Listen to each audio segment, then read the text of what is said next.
पहुंचा। नाम क्या है? एक अपलूस नाम, एक यहूदी सिकंदरिया की प्रदेश। बंदा क्या था? क्या नाम था उसका? अपलूस नहीं, अपलूस था। अपलूस नाम एक शख्स था जो मुनादी कर रहा था। जी आगे पढ़े। खुश तकरीर और किताब मुकद्दस का माहिर इफसस में पहुंचा।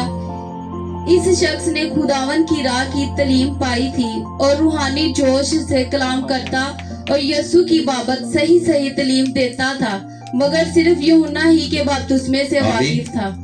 यहाँ पर आपने सीखने वाली बात है कि अपलूस है, खुश तकरीर है, किताब मुकद्दस का माहिर भी है। जिस तरह आज आप कह सकते हैं कि कोई बहुत बड़ा आलम हो और वो सिर्फ यीशु के बारे में जानता और उसे पाकरू के बारे में पता हो। अपलूस भी क्या था? माहिर था, खुश तकरीर करने वाला था, किताब मुकद्दस का भी माहिर था, अच्छा बोलता भी था, अच्छी तकरीर भी करता था। लेकिन वाकफ वो सिर्फ यूहन्ना के बपतिस्मे से था और वो यीशु के बारे में सही सही तालीम भी दे रहा था। नॉलेज था, सब कुछ था, लेकिन पाकरू के बारे में और यीशु के बपतिस्मे के बारे में उसको पता नहीं था। जी आगे उसे जी पढ़े। वो इबादत खाना में दिलेरी से बोलने लगा, मगर परसिकला और अकोला उसकी बातें सुनकर उसे अपने घर ले गए और उसको खुदावन की राह और ज्यादा सेहत से बताई। चर्च में कुछ लोग बैठे हुए थे और वहां परसिकला और अकोला भी थे। ये शादीशुदा थे, दोनों जोड़ा था, एक मसीही जोड़ा था और ये यीशु पर ईमान लेकर आए थे।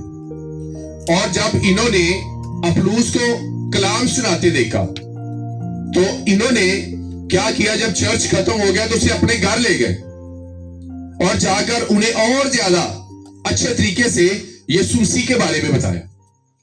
अब बंदा तो क्या था? किताब का माहिर भी था, अच्छी प्रीचिंग भी करता था, अच्छी टीचिंग भी करता था, सब कुछ था, नॉलेज भी था, लेकिन अभी भी अधूरा था, अभी भी उसके पास वो इल्म नहीं आए थे। जी आगे नीचे 19 बाब से पढ़े। और जब अपलूस ग्रंथिस में था तो ऐसा हुआ कि अपलूस ऊपर के इलाका से गुजरकर इफिसस में आया और कई शागिर्दों को देखकर उनसे कहा, क्या तुमने ईमान लाते वक्त रूह कुदस पाया? आप देखें, समझ आ रही है किसके बारे में सीख रहे? अपलूस के बारे में।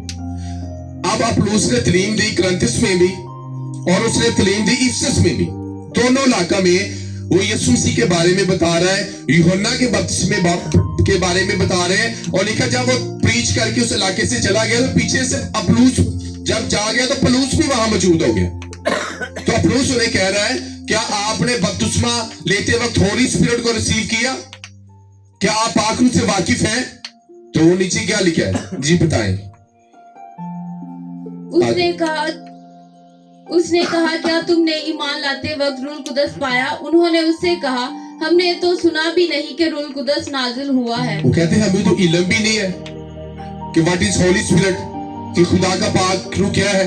हमें बपतिस्मे के बारे में बताया गया है, हमें इल्म भी है, लेकिन हमें ये नहीं पता कि रूह कुदस क्या है, खुदा का पाक रूह क्या है, होली स्पिरिट क्या है। उन्हें इल्म ही नहीं था।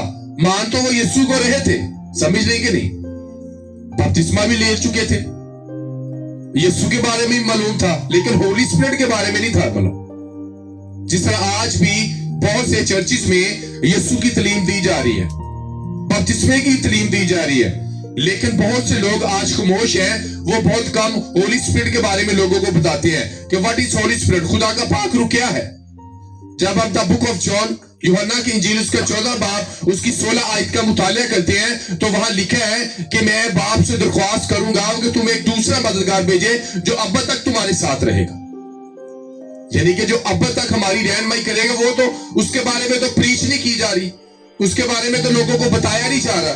तो पौलुस उन्होंने क्या कह रहा है कि आपने बपतिस्मा भी ले लिया है, आप यीशु मसीह के बारे में भी आपको पता है, लेकिन आप होली स्पिरिट से नहीं भरे, आप पाकरू से भरे हुए लोग नहीं है, आप फुलफिल्ड विद होली स्पिरिट से नहीं है। आपको पाकरू की जरूरत है, क्योंकि अगर आपकी जिंदगी में पाकरू नहीं होगा, दूसरा मददगार नहीं होगा, तो आप गुनाह में गिर सकते हैं, आप गलतियां कर सकते हैं। तो बाइबल मुकद्दस में आज देखें कि आज लोग जब पानी का बपतिस्मा लेते हैं तो वो क्या करते हैं कि वो पानी का बपतिस्मा लेते हैं और चले जाते हैं। लेकिन रूह कुदस पाने के लिए बाइबल मुकद्दस में लिखा है कि वो 10 दिन तक लगातार दुआ में ठहरे रहे। 120 की जमात 10 दिन तक मुतवातिर दुआएं करते रहे और तब जाकर उन्हें पाक रूह का बपतिस्मा हुआ, रूह का बपतिस्मा हुआ। और वो लिखा सब गैर जुबाने बोलने लगे और हर एक पर गैर जुबाने आ ठहरी और वो अपनी जुबान में खुदा ने उन्हें जो जुबानें दी खुदा की बड़ी बड़ी तमजीद करनी। हालेलुया। जी आगे पढ़े। उसने कहा, बस तुमने किसका बपतिस्मा लिया है? अब उन्होंने वो भाई कहा, पूछ रहे हैं, ब्रूस कह रहा है कि भाई आपने बपतिस्मा लिया। वो कहते जी हाँ हम बैप्टाइज हैं। उन्होंने ये कहा जी हमने तो ऐसे बपतिस्मा लिया, हमें झंडे के नीचे से गुजार दिया, हमें पानी का छिड़काव कर दिया। वो कह रहे हैं भाई आपने कौन सा बपतिस्मा लिया है? जी आगे। उन्होंने कहा, यूहन्ना का बपतिस्मा। उन्होंने कहा यूहन्ना का बपतिस्मा। किसका?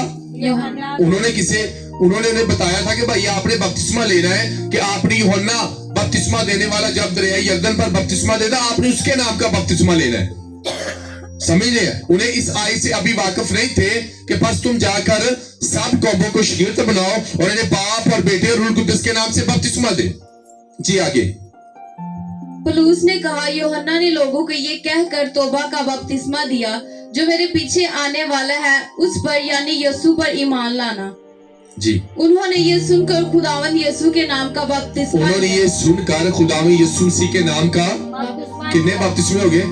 तो होना पहले लिहाज से फिर होना ये पहली दफा आपको बाइबल मुकद्दस में लिखा गया, पर आपको मालूम होगा कि 2 दफा किसी का बपतिस्मा हो गया, लेकिन हरगिज इसका मतलब ये नहीं है कि आप 2 बार बपतिस्मा लें। वो गलत लीम पर चल रहे थे। उन्होंने यूहन्ना के नाम का बपतिस्मा लिया था, इसलिए पौलुस ने कहा नहीं आप यूहन्ना का इकरार नहीं कर सकते, क्योंकि यूहन्ना ने तो अपने मुंह से खुद गवाही दी थी कि जो मेरे बाद आने वाला मैं उसकी जूती का तस्मा खोलने के लायक नहीं है। मैं तो तुम्हें पानी से बपतिस्मा देता हूं, लेकिन जो मेरे बाद आने वाला है वो तुम्हें रूह और आग का बपतिस्मा देगा। इसीलिए पौलुस ने कहा नहीं भाई आपने गलत रिसीव किया है, आपने गलत बपतिस्मा लिया है। बाइबल मुकद्दस में लिखा तब उन्होंने क्या किया?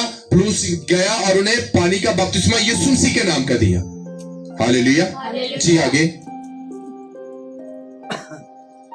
उन्होंने ये सुनकर खुदावंद यीशु के नाम का बपतिस्मा। जब पौलुस ने उन पर हाथ रखे तो रूह कुदस उन पर नाजिल हुआ और वो तरह तरह की जुबानें बोलने और नबूवत करने लगे। वो तरह तरह की जुबानें बोलने लगे और क्या करने लगे? नबूवत। पानी का बपतिस्मा लिया और फौरन वो क्या करने लगे?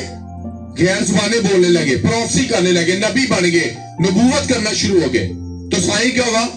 हॉली स्पिरिट का गैर जुबानें। बाइबल मुकद्दस में आपको जगह पर जगह रेफरेंस के साथ मिलेगा, जहां जहां रूह कुदस का नज़ूल हुआ वहां आपको गैर जुबानें उतरती नजर आएंगी। बहुत से लोग कहते हैं ना गैर जुबाना ना भी होते गुजारा हो जाता है। नो, ये एक नेमत है जिसको लेने के लिए आपके अंदर तड़प होनी चाहिए, जिसको पाने के लिए आपके अंदर एक आग होनी चाहिए कि खुदा मुझे चाहिए, क्योंकि मेरा इसके बगैर गुजारा नहीं है। क्योंकि आप देखेंगे इब्तदाई कलीसिया जब बढ़ रही थी, जब वो 10 दिन तक मुतवातिर दुआएं कर रहे थे, तो जब पाकरू का नज़ूल हुआ तो उन्हें एक निशान के साथ पाकरू मिला और वो क्या था? गैर जुबानें, टंग स्प्रे। आज मैं जब मॉर्निंग में सुबह उठा तो 8 बजे मैंने दुआ शुरू की, तकरीबन मैं 12 बजे तक दुआ करता रहा और मैं जैसे जैसे टंग स्प्रे में दुआ कर रहा था वैसे वैसे मुझे और ज्यादा लग रहा था कि मुझे और ज्यादा प्रेयर करनी है। तो यहाँ पाकरू के बारे में उन्हें इल्म नहीं था, उन्हें सिर्फ यूहन्ना का ही बपतिस्मे के बारे में इल्म था। बाइबल मुकद्दस में वो सब कुछ प्रीच करना है जो है बाइबल मुकद्दस में। हालेलुया। क्योंकि आपको किसी का कोई डर नहीं होना चाहिए। आप जानते हैं कितने जो यूहन्ना बपतिस्मा देने वाले से वाकिफ है? सब वाकिफ है ना? आप जानते हैं कि हेरोदिस बादशाह के पास जाता है और वो जाकर उससे कहता है कि तुझे तेरी भाभी को रखना रवा नहीं, क्योंकि तू गुनाह कर रहा है, तू जुर्म कर रहा है। और क्या किया है?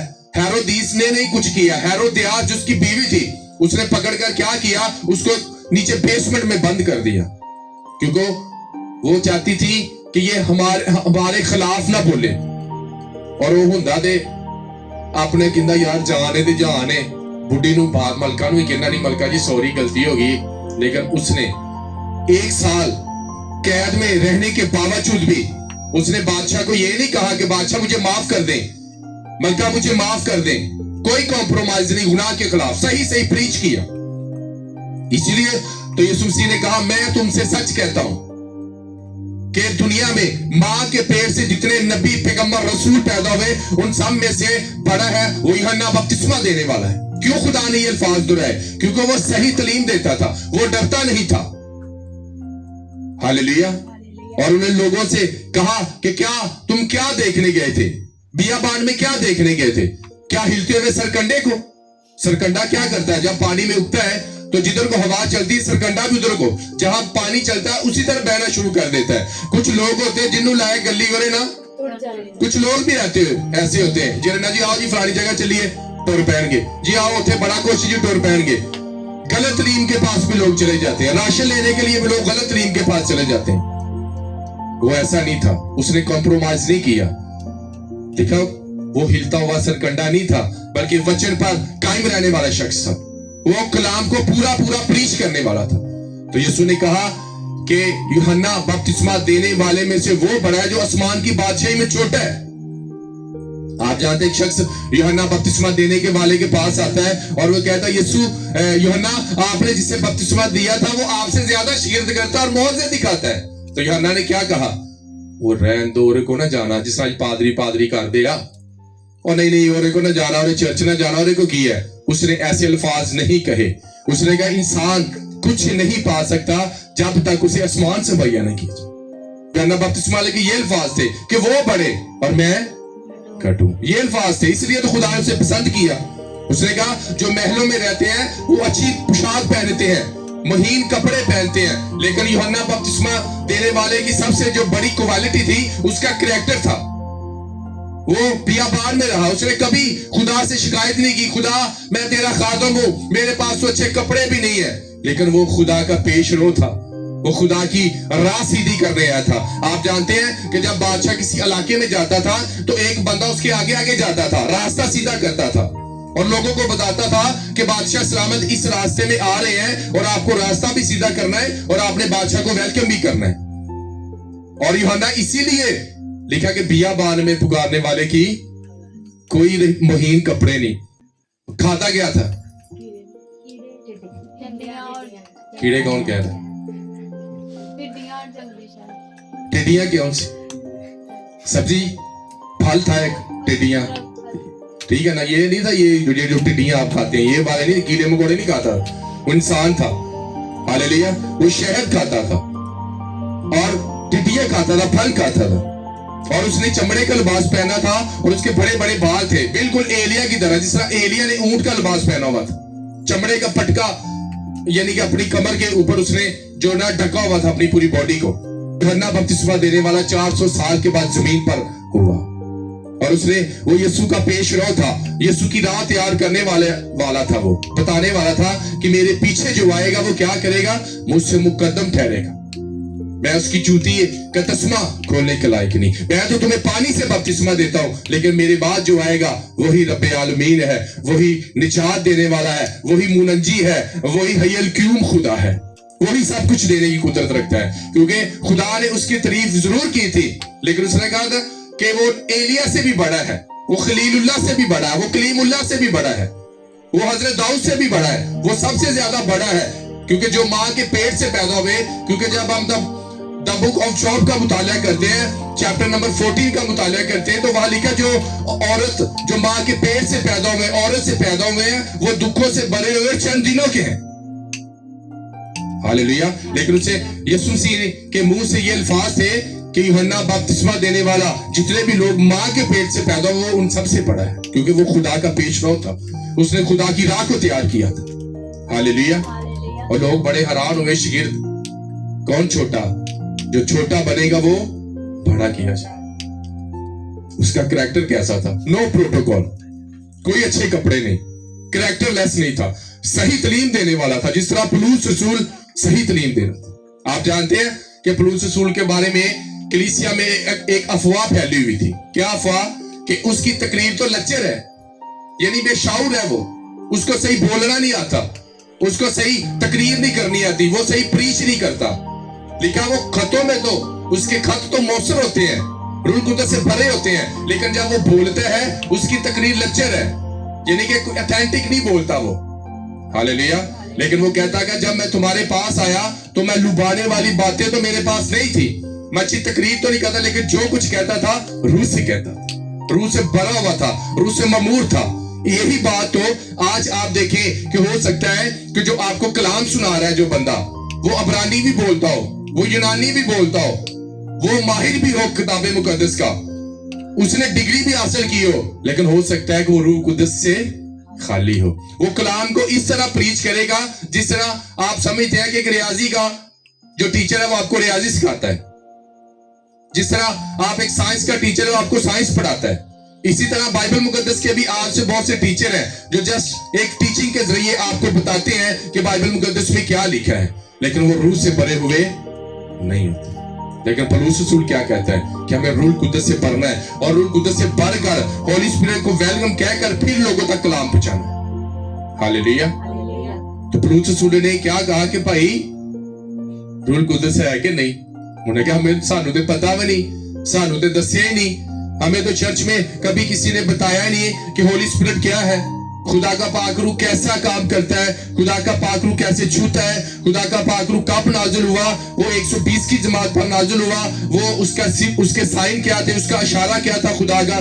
बाइबल मुकद्दस में लिखा है कि सब 10 रोज तक जब दुआएं करते रहे तो 120 की जमात पर होली स्पिरिट उतरा और वो सब रूह कुद्दस से भर गए और आग के शोला सी बढ़ती जुबानें हर एक पर आ ठहरी और वो सब क्या बोलने लगे? गैर जुबानी बोलने लगे। जिस तरह इस पैसे में 19 चैप्टर में द बुक ऑफ एक्ट में पौलुस रसूल कहता है वो 12 लोग थे और लिखा जब पौलुस रसूल ने उन पर हाथ रखे तो वो सब क्या बोलना शुरू हो गए? गैर जुबानी बोलना शुरू। हालेलुया। इसका हरगिज़ ये मतलब नहीं है कि एक बंदा बड़ा माहिर हो, बड़ा खुश तकरीर हो, किताबे मुकद्दस का माहिर हो और यीशु की भी तालीम देता हो, लेकिन अगर वो रूह कुद्दस से खाली हो तो क्या लोग बरकत पाएंगे? नो, आपको रूह कुद्दस से भरकर गीत गाने हैं, आपको रूह कुद्दस से भरकर मीटिंग चलानी है, आपको रूह कुद्दस से भरकर फास्टिंग करनी है कि हमें भी इकट्ठा होना मसीह के लिए, क्योंकि बाइबल मुकद्दस में लिखा जहां एक या दो मेरे नाम से इकट्ठे होते हैं मैं वहां मौजूद हूं। जब आप इकट्ठे नहीं होंगे तो वो उसकी मौजूदगी भी नहीं होगी।